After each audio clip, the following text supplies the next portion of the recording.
Hi everyone. स्वागत है आप सभी का आज के इस सेशन में। इस सेशन में मैं डिस्कशन कराने वाला हूं सेंटेंस रीअरेंजमेंट। इसको कैसे सॉल्व करें, सॉल्व करने के क्या क्या तरीके होने चाहिए, किन किन चीजों पे ध्यान देने की जरूरत है, इन सारी चीजों पे मैं डिस्कशन कराने वाला हूं। आइए मैं आपको लिए चलता हूं अगले स्लाइड पे। इस प्रकार से लाइंस दी गई होती हैं A B C।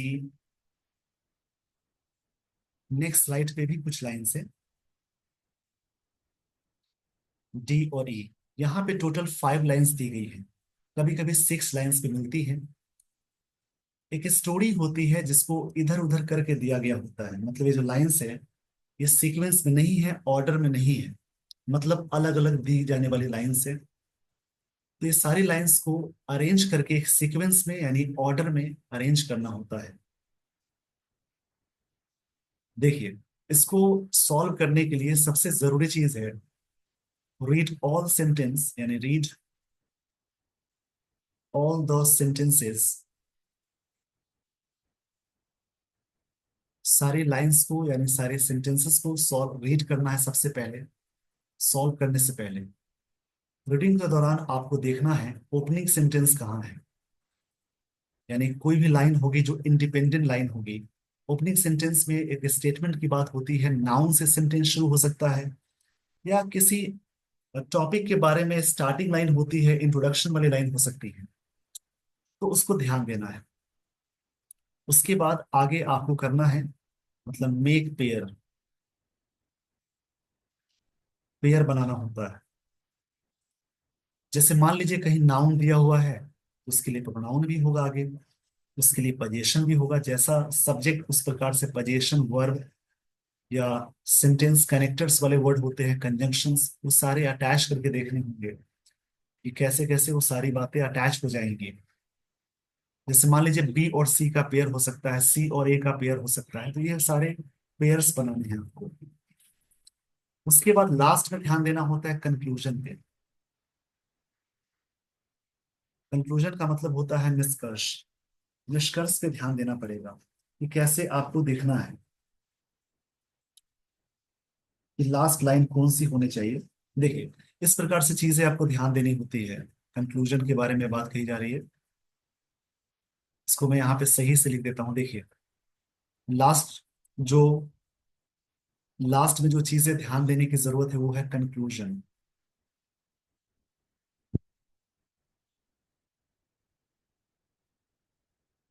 चलिए, इसको मैं सॉल्व करके बताता हूँ। देखिए, पहली लाइन है as per the extent policy. Extent का मतलब होता है प्रेजेंट।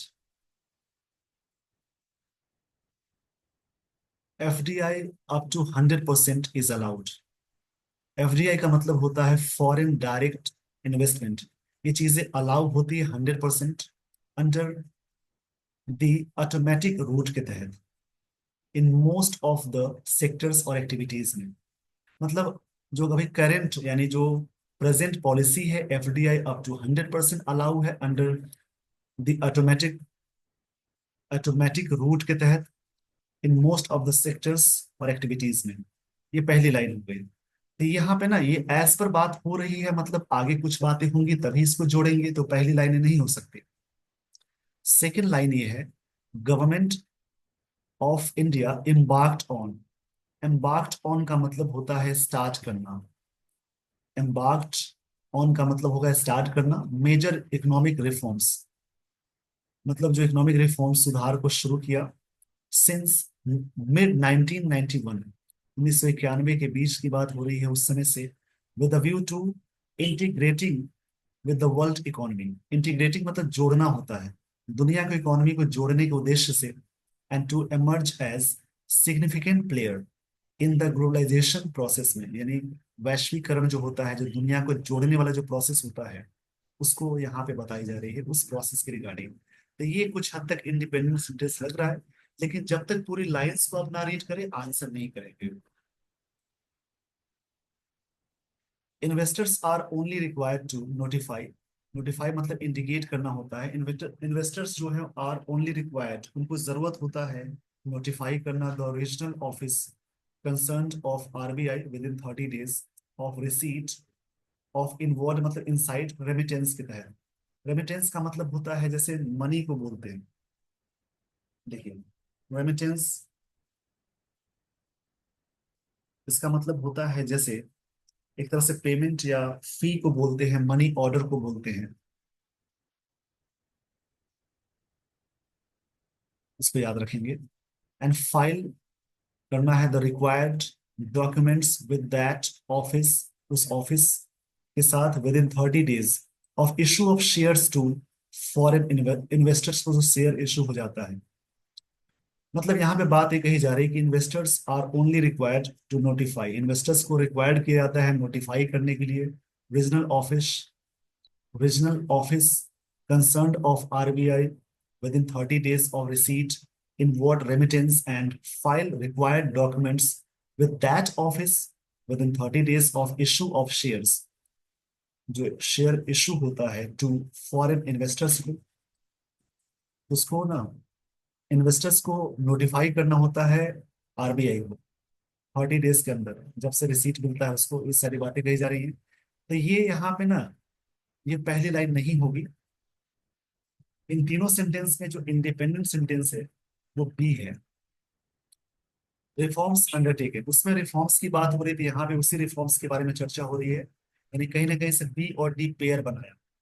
इंक्लूड, डी कंट्रोल करना ऑफ इंडस्ट्रीज फ्रॉम स्ट्रिंजेंट, मतलब कठोर या हार्ड रेगुलेटरी प्रोसेस को, सिंप्लीफिकेशन ऑफ इन्वेस्टमेंट करना, जो प्रोसीजर्स होता है प्रमोशन ऑफ एफडीआई का, लिबरलाइजेशन जो होता है, लिबरलाइजेशन इसका मतलब है उदारीकरण ऑफ एक्सचेंज कंट्रोल, रेशनलाइजेशन मतलब एक्सप्लेनेशन होता है टैक्सेस का, एंड पब्लिक सेक्टर डिसइन्वेस्टमेंट का। तो ये बी और डी कहीं ना कहीं से पेयर बनाया, मतलब बी पहले होगा तब डी अटैच होगा। यहाँ पे ये बात हो सकती है। देखिए, इसी प्रकार से सारी चीजें अटैच कर दी है। रेशनलाइजेशन, रेशनलाइजेशन का मतलब होता है जैसे एक तरह से कोई चीज को अकाउंटिंग करना, एक्सप्लेनेशन करना, बोल सकते हैं एक्सप्लेनेशन करना बोलेंगे। रेशनलाइजेशन का मतलब होगा, देखिए पूरी लाइन को समझेंगे।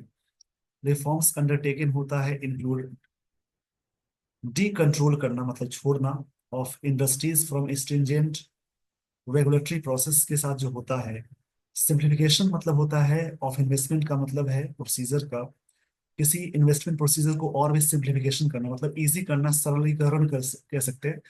सरलीकरण यानी बहुत ही इजी करने के सेंस में है। Promotion of FDI, liberalisation of exchange जो होता है कंट्रोल का, उसको रेशनलाइजेशन ऑफ टैक्सेस करना होता है। मतलब यहाँ पे उसको अकाउंटिंग करना है ना, पब्लिक सेक्टर डिसइन्वेस्टमेंट का जो होता है। तो बी और डी पेयर बनाया है यहाँ पे। FDI under the automatic route does not require, इसको जरूरत नहीं होती है प्रायर अप्रूवल की, इधर बाय द गवर्नमेंट और आरबीआई, मतलब आरबीआई या तो आरबीआई या तो गवर्नमेंट, इनके साथ इनको जरूरत नहीं है प्रायर अप्रूवल कराने का। इसके बारे में बात हो रही है, तो ये भी पहला नहीं होगा। यानी कुल मिलाकर इसमें बात हो रही है फर्स्ट की, तो बी हो जाएगा। उसके बाद डी, उसके बाद सी जो है ना, ये यहाँ पे अटैच नहीं हो रहा है। आगे देखते हैं लाइंस क्या बताई जा रही हैं, उसके बाद आगे देख लेते हैं। एफडीआई अंडर ऑटोमेटिक रूट, ये भी यहाँ पे नहीं आएगा। नेक्स्ट लाइन, इसको एक्सप्लेन करने के लिए जैसे रूल्स दिए गए हैं, बहुत सारी बातें बताई गई हैं, इसके रिगार्डिंग जो बात हो सकती है वो ए हो जाएगा कि as per the extend policy FDI up to 100% is allowed किया जाता है अंडर ऑटोमेटिक ऑटोमेटिक रूट के तहत in most of the state, most of the sectors और एक्टिविटीज में। तो ये हो जाएगा, इस प्रकार से अरेंजमेंट है बी डी ए। उसके बाद आगे चलेंगे तो सी को पढ़ते हैं। इन्वेस्टर्स आर ओनली रिक्वायर्ड, ये चीजें लास्ट में कंक्लूजन जा रही है कि लास्ट में ऐसा करने की जरूरत है 30 days में, ये कंक्लूजन वाला पार्ट है। तो यहाँ पे ना ऑटोमेटिक ऑटोमेटिक जो रूट था, इस टाइप की चीजें यहाँ पे भी हो रही हैं बातें। यानी FDI under automatic route does not required, उसको जरूरत नहीं, पहले होता है कि अप टू 100% है उस रूट के तहत, और FDI under automatic route does not require prior approval इधर बाय गवर्नमेंट और आरबीआई। यानी उसके बाद आ जाएगा, ए के बाद ई का पेयरिंग है, देखिए। और उसके बाद लास्ट में हो जाएगा, investors are only required to notify regional office concern of RBI within 30 days of receipt of inward remittances and file the required documents with that office within 30 days of issue of shares to foreign investors। तो जिसका real arrangement हो जाएगा वो इस प्रकार से arrange कर सकते हैं। अरेंजमेंट जो इसका, जो रियल अरेंजमेंट है, अरेंजमेंट जो इसका रियल हो जाएगा वो हो जाएगा बी।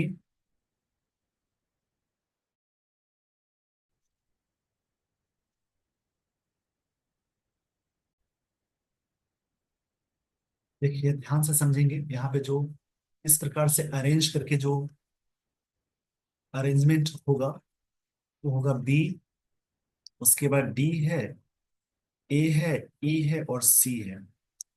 जब ये पूरी तरह से अरेंज हो चुका है, इसी प्रकार से क्वेश्चन पूछता है which of the following is first. First है बी, उसमें ऑप्शन दिए गए होंगे ए बी सी डी करके, जिसमें ये ऑप्शन मैच करेगा आंसर करेंगे। तो तरीके यही हैं बनाने के। उसके बाद दूसरा होता है कि कौन सा सेकंड है, तो डी है। मान लीजिए ऐसा दिया रहेगा, ए फर्स्ट में सेकंड में करके दिया रहता है ऑप्शंस, तो वैसे आप आंसर कर लेंगे। मेन चीज अरेंज करना होता है। मान लीजिए डी वाला सेकंड ऑप्शन में दिया हुआ है तो आप आंसर सेकंड करेंगे। तो ऐसे करके दिया होता है क्वेश्चंस में। इसी प्रकार से सेंटेंस रीअरेंजमेंट को सॉल्व करते हैं। आई होप आपको पूरी तरह से बातें समझ में आ गई होंगी कैसे सॉल्व करते हैं। इसको सॉल्व करने के लिए रीडिंग हैबिट्स बहुत जरूरी है। न्यूज़पेपर या स्टोरी रीडिंग की आपकी अच्छी आदत है, इसको सॉल्व करना इजी हो जाता है। तो डेली बेसिस पे आप जरूर रीडिंग की आदत डालेंगे, खासकर न्यूज़पेपर की लाइंस को पढ़ेंगे। उससे क्या होता है, बड़े बड़े सेंटेंस पढ़ने की आदत बन जाती है, जिससे अरेंजमेंट को सॉल्व करने में इजी लगता है। बहुत सारे तरीके हैं, यानी बहुत सारे तरीके हैं इंग्लिश की अंडरस्टैंडिंग को बढ़ाने की। रीडिंग सबसे जरूरी चीज होती है, रीडिंग अंडरस्टैंडिंग। ये अच्छा हो गया तो इसको अरेंज आप इजी वे में कर सकते हैं। आई होप आपको पूरी तरह से सारी बातें समझ में आ गई होंगी। With this everyone, I would like to end the session. Thank you so much for watching this video.